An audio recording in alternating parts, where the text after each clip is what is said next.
Hey everyone, Tim here back with another video for you. My cat decided to join as well. Uh, Back to talk about my trip to Japan, the cards that I found there, and kind of my overall experience while I was there looking for card shops. You know, I'd seen a ton of videos talking about card shops and how exciting it was to go there, so I really wanted to check it out. I'll share my journey there. Yeah, it was really fun. More of a challenge than I thought to find, some of the rarer cards. I think the Japanese market is picking up a little bit more. So, yeah, I'll share kind of my binder pickups. We'll walk through kind of the artwork and what I liked. And then at the end, we'll talk more about like my overall experience in Japan and kind of the strategy that I found best for finding cards. All right, so let's get into the binder here. These are some of my favorite pickups from Japan. As you can see, we have, some vintage cards here. Great artworks. A lot of these are like classic artworks from, Ken Sugimori, who is one of the greatest illustrators for Pokemon and really started it off. So, yeah, had to pick these up when I went to Japan. Yeah, so let's start off here. So we have the Venusaur here is a Game Boy promo. A lot of these have the cool Cosmos foil that you can see. And I didn't worry about getting like the best condition copy. I just really wanted, something for my binder. So I didn't care too much about, super high quality cards. But in Japan, you can see the old back here too, a little bit rough, but in Japan, they're very concerned about quality and making sure that things are in pristine condition when they sell it. So the prices reflect that too. So sometimes you can get a discount if you're looking for less pristine copy, something just for the binder. Charizard here. This is I believe this one was like a CD promo. The first Venusaur was a Game Boy promo. So some of these promos, they had different distribution methods in Japan. You would either send something in, or it came with a game, like a Game Boy, or I think this one came with a CD of songs for Pokemon. But let me know in the comments if I'm incorrect. It's hard to remember. All these Japanese promos, there's some really interesting distribution methods, like comics and magazines and things too. So which is really funny. I think it just helped the craze back, in 1999 with these vintage cards. Yeah, so these are the classic artworks too. These were on Pokemon Red and Green in Japan, which were the original releases, and then of course in the Game Boy games too. So, and Pokemon Blue here in the United States, as you can see, the Blastoise. I think this is a CD promo as well, but man, I love that Cosmos foil. Again, it's got this old Japanese back. Japanese have new card backs now. Yeah, so let's go down here. These are just classic. I had to get those while I was there. And it was a little bit challenging to find as well. When I was there, we went to Tokyo and Kyoto as well. And Tokyo was really, we went to Akihabara, and there were just so many card shops there. But even then, it was still challenging to find some of these cards. It wasn't like, some of the older YouTube videos that just show endless vintage Pokemon cards everywhere. It was a little bit challenging. And this one was one that I had trouble finding. This is the Lugia Game Boy promo. I ended up finding this in Kyoto at a small card shop.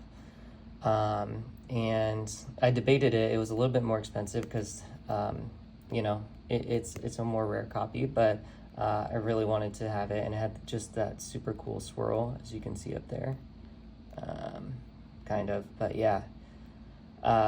So decided to get it and didn't see it anywhere else on my trip. So yeah, love that card. Such a cool card. The other one here that I really had trouble finding because it was in such high demand, and I actually had it at the same store as this one, is of course the shiny Koro Mew. So this one I believe was distributed from the Koro magazine, which is a big magazine in Japan. It has a really unique hollow foil, as you can maybe I'll take it out of the sleeve so you get a better look.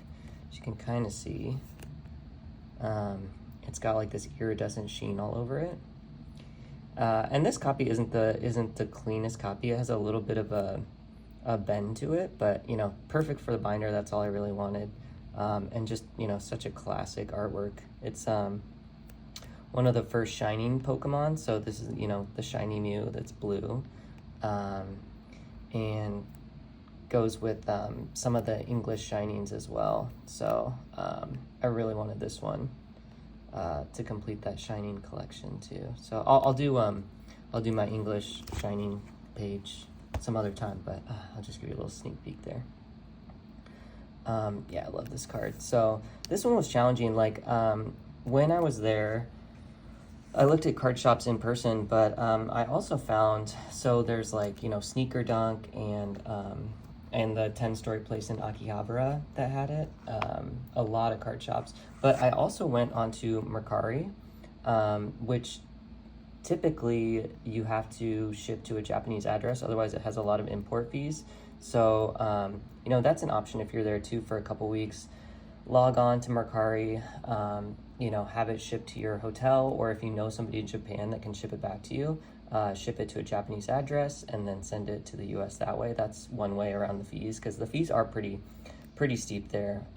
Another tip is to go to a spot in Tokyo. I'll have to look it up. I'll link it in the comments, but they actually had a computer that you could search to find the specific card that you were looking for. So I found that helpful because, you know, some of these card shops, they have multiple floors, and just spending time trying to find it was challenging. And there were also a lot of people in there. Like Sneaker Dunk, for instance, was just crowded with people. Especially, it was cherry blossom season, so, you know, it was a prime tourist season. I'm sure there were a ton of Americans there looking for Japanese Pokemon cards like I was too. So yeah, this Dragonite, so another Game Boy, a Game Boy promo, and you can, you know, you might remember these this artwork from the Game Boy games too. So just super iconic artwork. Another Ken Sugimori is the illustrator here too. So you know, one of the greatest OGs in Pokemon. So yeah. Cool, so that's kind of my vintage ones. Let's go over, I also looked not just for vintage, but some modern. So I'll grab my modern binder here. And I'm not gonna cut it, so I'll just give me a second to find the page, but I'm working on my editing skills, but it's easier with longer videos. So yeah, one of the easier things to find that I found was actually more modern cards. Let me adjust this here. There we go. The modern cards were a lot easier to find. So the vintage was pretty challenging, but the modern ones were a little bit easier. And especially the ultra modern ones, like Ninja Spinner had just come out. So these are some of the Ninja Spinner cards that you see here too. I'm still missing the Greninja, the Mega Greninja. That one, actually, I ended up purchasing online in, I believe, Chinese, so that'll be here hopefully this week to complete it. But it was a lot easier to find the ultra modern in card shops, and for a really good price too. Like, these were not super expensive. You know, it was anywhere from like $1 up to like $3 in US, so super duper cheap. And at first I you know, I wasn't collecting Japanese modern, just because I thought, you know, I really enjoy the English, and I had already started collecting in English, so why switch to Japanese? But with the market the way it is, you know, it just makes sense to collect Japanese or alternate languages even for my personal collection, because these are just, you know, going to be in my binder. I'm not going to sell them, so you know, why not just get a more affordable copy, and the artwork is the same. And for the case of Japanese, like the special illustration rares, actually the texturing is even better than English, as I'll show you here. So like, yeah, the texturing is really good on these, which is awesome. And sometimes the color depth is even better, but different back than English, as you can see. So yeah, I'm kind of switching to alternate languages to collect for my binders. I still like, you know, invest or sell English Pokemon cards too. But for my personal collection, you know, I'm just going to go for the cheapest place that has the artwork. So yeah, I picked up, not only did I pick up some Ninja Spinner, but I picked up Nihil Zero. I think I got the whole collection here. I actually pulled this Clefairy, which is amazing art, from Pokemon Center in Tokyo that I got. They had a few packs there. So you just go to the counter of the Pokemon Center and they'll limit the number of card packs that you can get. And they had Nihil Zero, and I think you could get 5 Nihil Zero and then 1 Ninja Spinner at the time. But it just depends on what packs they have in stock at the time, and they limit it. So there wasn't a ton of Pokemon cards at even the Pokemon Center. It was, I struck out a few times when I went there, but I did find one when I went. So I pulled this Clefairy, which is awesome artwork, and it actually connects with the Clefable, as you can kind of see here. So it goes, there's like the moon, and there's even a Clefable up here as like a little silhouette you can kind of see right there. So yeah, super cool connecting artwork, and that's why I laid them out in the binder like this. I like to, sometimes I go by order of the set, but other times, when it's connecting artwork, I switch them around, make liberties to try to get them to look super cool in the binder. The other card I pulled was this Ampharos. I got super lucky. I mean, this artwork is super cool here in the meadow. Another of my favorite, this Mega Floette is actually really cool. T0 did this one. More and more I'm finding T0's artwork is just really cool. Another one that I really like is this chess pin. So this chess pin here is done by another Atsushi Furusawa. So yeah, great artwork there. One of my favorite artists.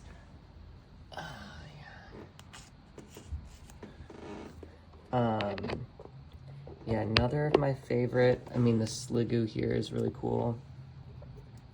That one right here, Tauros, it's really great.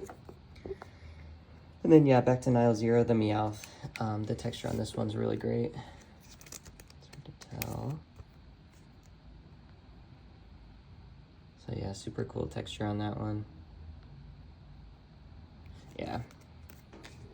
And the Japanese card quality is just great for texturing, especially. I think English got a little bit better in the Mega Evolution era. But yeah, I also completed, I'll have a video kind of going over more of my Ascended Heroes, but I did pick up some Ascended Heroes special illustration rares. So a little sneak peek, but I will be, hopefully I'll get these this week and I'll do a separate video on that. Yeah. Also did, I mean, I had to get the Phantasmal Flames Inferno X Zard. So I'll show the texture on this one. It's great. And this one's, not perfectly centered, but I'm not going for PSA copies or anything, but, this is the one that doesn't have the text covering Charmander's head, which it does in English, so, yeah, I think I'm becoming a Japanese collector. I didn't think I would, but, after going over there, it was so cool. Yeah, awesome card.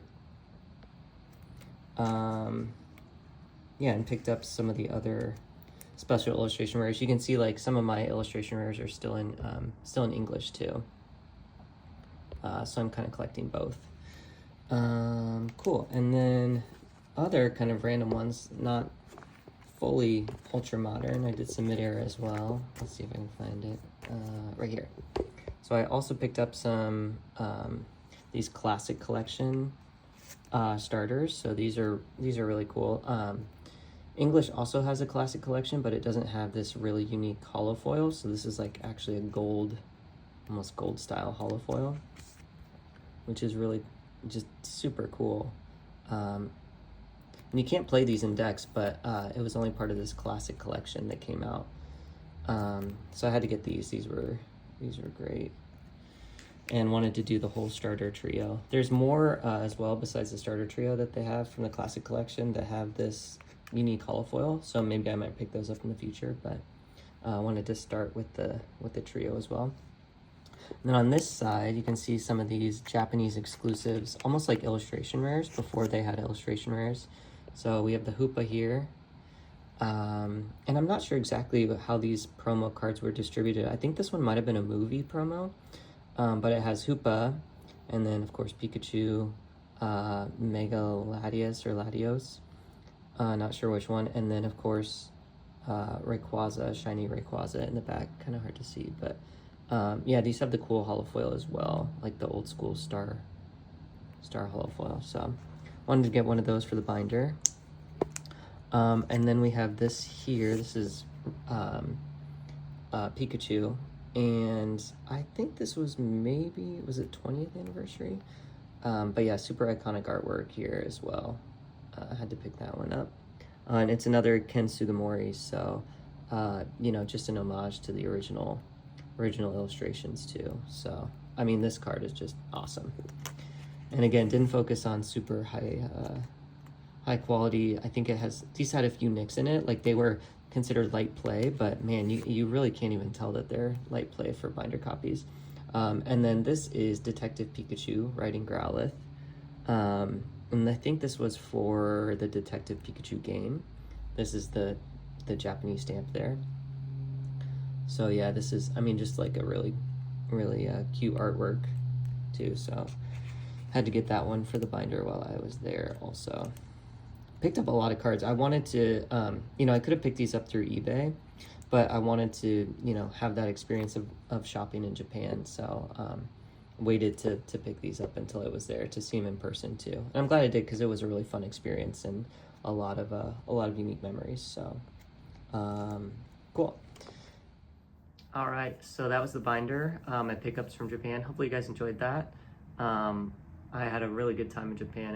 It was really fun. So yeah, if you guys like that, please do consider subscribing, liking. I'm a new channel, so trying to upload more.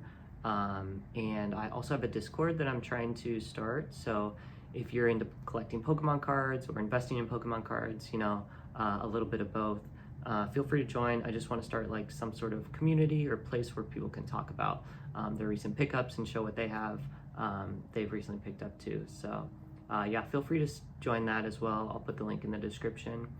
And yeah, stay tuned, more videos coming out soon. I'll probably do a Sword and Shield walkthrough, and then I'll do an Ascended Heroes once I get some of those cards too, and I'll walk through my strategy of which cards I picked up in which languages and why I picked them up. So stay tuned for that. Okay, cool. Thanks everyone. Bye.